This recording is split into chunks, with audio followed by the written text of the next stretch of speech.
వందే మాత్రం. నేను మీ journalist Navatha. Welcome to our voice. అసలు శబరిమలలో ఏం జరుగుతోంది? కేరళ కమ్యూనిస్టు పాలనలో గుడికే కాదు, గుళ్ళో దేవుడికి కూడా రక్షణ లేదని ఒక పక్క సుప్రీంకోర్టు వ్యాఖ్యలు చేస్తుంటే, మరో పక్క అయ్యప్ప స్వామికి సంబంధించిన బంగారాన్ని దోచేయడమే కాదు, ప్రసాదం నుంచి మొదలుకొని అక్కడికి వచ్చే అయ్యప్ప భక్తులకు కలిగించే సౌకర్యాల నుంచి మొదలుకొని ప్రతి దాంట్లో కూడా ఆ పవిత్రతను దెబ్బతీసే ప్రయత్నం చేస్తున్నారు. మరోవైపు కేరళలో అయ్యప్ప స్వాములు ఎక్కడైతే సేద తీరుతూ ఉంటారో అలాంటి ప్రదేశంలో ఇస్లామిక్ జెండా ఇప్పుడు కలకలం రేపుతోంది. అసలు ఏం జరుగుతోంది శబరిమలలో అంటూ ఒక చర్చనైతే లేవదీసింది. ఇది నిజంగా కూడా చాలా ప్రమాదకరం అని చెప్పొచ్చు. హిందువులకు అత్యంత పవిత్రమైనది అయ్యప్ప సన్నిధానం. అది శబరిమలలోని, దేశంలో ఎవ్వరు అయ్యప్ప మాలలు వేసుకొని అక్కడ శబరిమలలోని అయ్యప్ప సన్నిధిలో విరుముడి సమర్పిస్తే దీక్ష పూర్తయినట్టుగా అయ్యప్ప స్వామి కృపా కటాక్షాలు ఉంటాయని చాలా చాలా చాలా నమ్ముతాం. అయ్యప్ప స్వాములు విశ్రాంతి తీసుకొని అత్యంత రద్దీగా ఉండే నడంకండల్ అనే ప్రాంతంలో ఇస్లామిక్ జెండా నుంచారు. నేను దాన్ని మీకు చూపిస్తాను. ఇదే ఆ ప్రాంతం కనిపిస్తోంది కదా, ఇస్లామిక్ జెండా.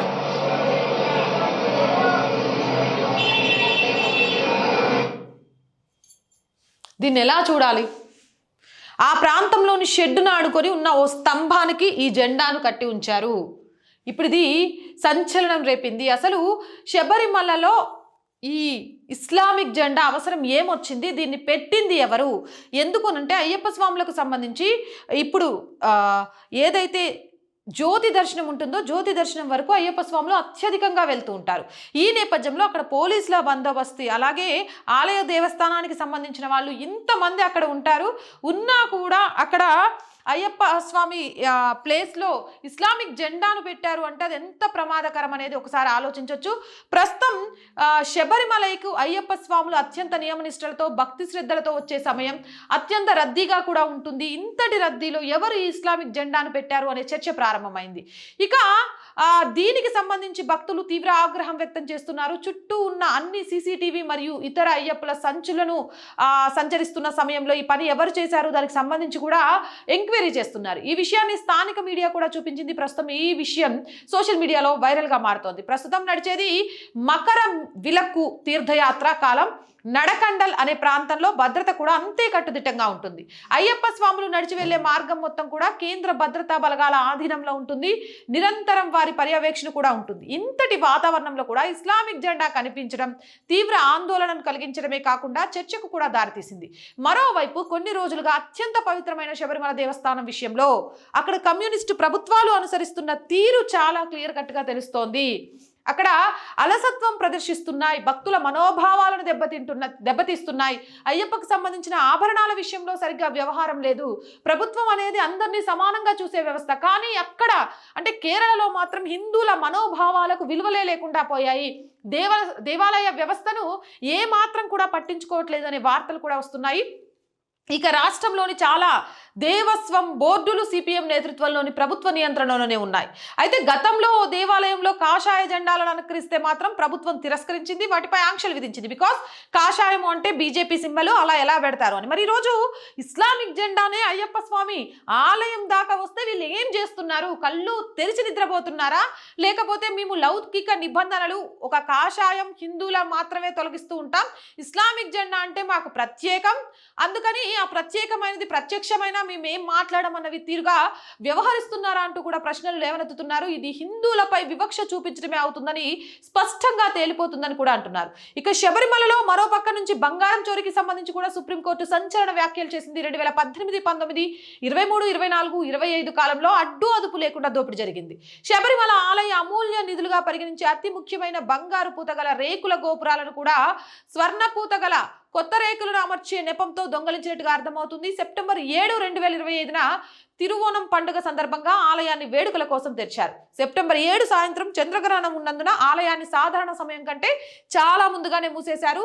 హరివరాసనం పాడి గర్భాలయాన్ని మూసివేసిన తర్వాత సోపానం వైపు వెళ్లే అన్ని గ్రిల్ గేట్స్ కి తాళం వేసి సీసీటీవీ కెమెరాలను నిలిపివేశారు. తర్వాత ద్వారపాలక శిల్పాలు, సోపాన మెట్లు, ద్వారబంధాలు, ద్వారబంధం పైన అమర్చిన లక్ష్మీ విగ్రహాన్ని దొంగలించి అక్కడి నుంచి తీసుకెళ్లారు. వీటిని రాత్రికి రాత్రే ఎవరికీ తెలియకుండా అక్రమంగా తరలించారు. ఇక 8వ తేదీ తెల్లవారుజామున విహెచ్పి అత్యంత విశ్వసనీయ వర్గాల నుంచి సమాచారం అందుకుంది. విహెచ్పి యూట్యూబ్ ఛానల్ నడుస్తోంది అక్కడ, హిందూ విశ్వాస్, దాని ద్వారా దీనికి సంబంధించి అంతా విడుదలైంది. ఇక దీనికి సంబంధించి రిపోర్టర్ టీవీ ద్వారా విహెచ్పి రాష్ట్ర బాధ్యులు ఈ సమాచారాన్ని వెల్లడించారు. దీని ద్వారానే బయట ప్రపంచానికి అక్కడ దొంగతనం జరిగిన విషయం బయటపడింది. ఆ తర్వాత ఆ రోజు నుంచి విహెచ్పి కేరళ విభాగం రాష్ట్ర వ్యాప్తంగా అయ్యప్ప భక్తులను సంఘటితం చేసి నేరుగా నిరసన కార్యక్రమాలను మొదలుపెట్టారు. ప్రజాగ్రహం కారణంగా మొదట అరన్ములలోని తిరువాభరణం కమిషనర్ కార్యాలయం వద్ద, ఆ తర్వాత తిరువనంతపురంలోని దేవస్వం బోర్డు ప్రధాన కార్యాలయం, ఇతర కీలక ప్రాంతాల్లో భారీ నిరసనలు, ఆందోళనను ప్రణాళిక వేశారు.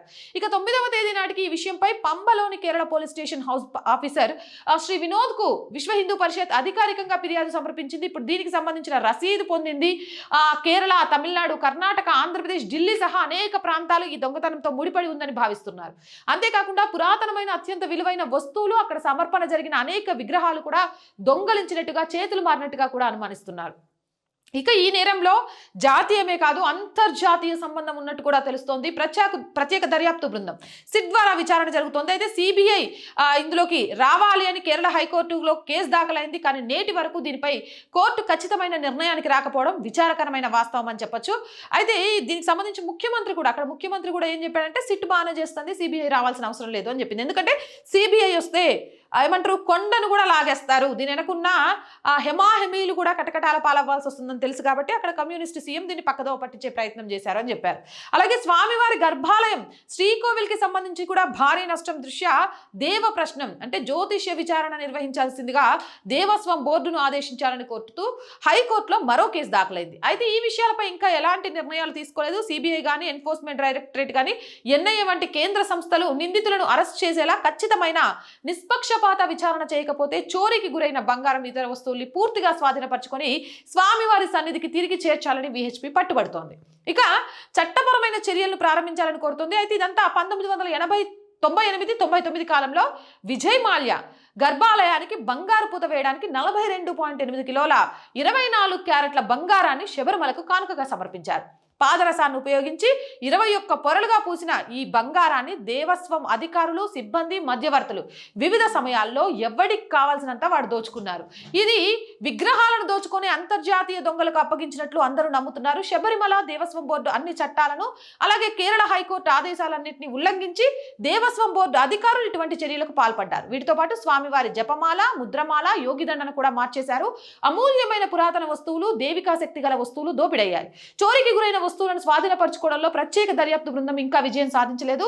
ఉన్నత స్థానాల్లో ఉన్న వారికి మరియు దర్యాప్తు ప్రక్రియ ఇప్పటి వరకు చేరలేదు. దేవస్వం మంత్రులు, దేవస్వం బోర్డు అధ్యక్షులు, సభ్యులు, బోర్డు సీనియర్ అధికారులు, వారు నియమించిన మధ్యవర్తులు కలిసి దోపిడీకి పాల్పడ్డారని చాలా పెద్ద ఎత్తుగా వినబడుతోంది. ఒక పక్క నుంచి బంగారంతో పాటు దేవుని ఇతర వస్తువుల్ని కనిపెట్టి దేవుని ముందు ఉంచాలి, దోషులకు గుణపాఠం నేర్పాలి అని కోరుతుంటే, ఒక పక్కన సుప్రీంకోర్టు కూడా దీనికి సంబంధించి నిన్న చెప్పింది. హైకోర్టు ఇచ్చిన తీర్పు సవాల్ చేస్తూ వెళ్తే దేవుణ్ణి కూడా మింగేస్తారా, దేవుణ్ణి కూడా బతకనియరా మీరు, దేవుడికి కూడా రక్షణ లేదా అని మాట్లాడింది. ఒక పక్కన జరుగుతుంటే అంటే అయ్యప్ప స్వామి బంగారాన్ని దోచేయడం, అయ్యప్ప స్వామి ఆలయ ప్రతిష్టను దిగజార్చేలా చేయడం, మరో పక్క నుంచి ఇస్లాం జెండాలకు ఊతమిచ్చేలాగా ఇస్లాం జెండాలను ప్రదర్శించడం, ఇవన్నీ దేనికోసం, ఏం చెయ్యాలనుకుంటున్నారు కేరళను, అసలు ఏం జరుగుతోంది కేరళలో కమ్యూనిస్టు పాలనలో? ఖచ్చితంగా దీని విషయంలో సిబిఐ అలాగే ఈడీ ఎంటర్ అయి పూర్తి విషయాల్ని బయటకు తీయాలి. సనాతన ధర్మాన్ని కాపాడాల్సిన బాధ్యత ప్రతి ఒక్కరి మీద ఉంది. ఆలయాలను దోపిడీ చేసేసి, ఆలయాలలో అన్య ప్రచారం చేసేసి ఆలయాలను మసీదుగా మార్చేస్తామంటే ఇప్పుడు పాలిస్తుంది మొఘలులా? ఒక్కసారి ఆలోచించాలి. మొఘలుల ఇలాకలో ఆలయాలు ధ్వంసమైనట్టుగా కేరళలో కమ్యూనిస్టు పాలనలో దేవాలయాలు నిర్వీర్యమైపోతున్నాయి, ధ్వంసమవుతున్నాయి, దోపిడీలకు గురవుతున్నాయి, అన్యమత జెండాలతో ప్రతిష్టను దెబ్బతీస్తున్నాయి. మరి దీని మీద ఎందుకు ఎవ్వరూ గొంతెత్తట్లేదు? మీ అభిప్రాయం ఏంటి? మీరేమనుకుంటున్నారు? కామెంట్ సెక్షన్లో పెట్టండి. మోర్ వీడియోస్ కోసం ఆర్ వాయిస్ పొలిటికల్ 2 ఛానల్స్ని సబ్స్క్రైబ్ చేయండి. కంటెంట్ బాగుంటే లైక్ చేయండి, షేర్ చేయండి. జై హింద్, జై భారత్.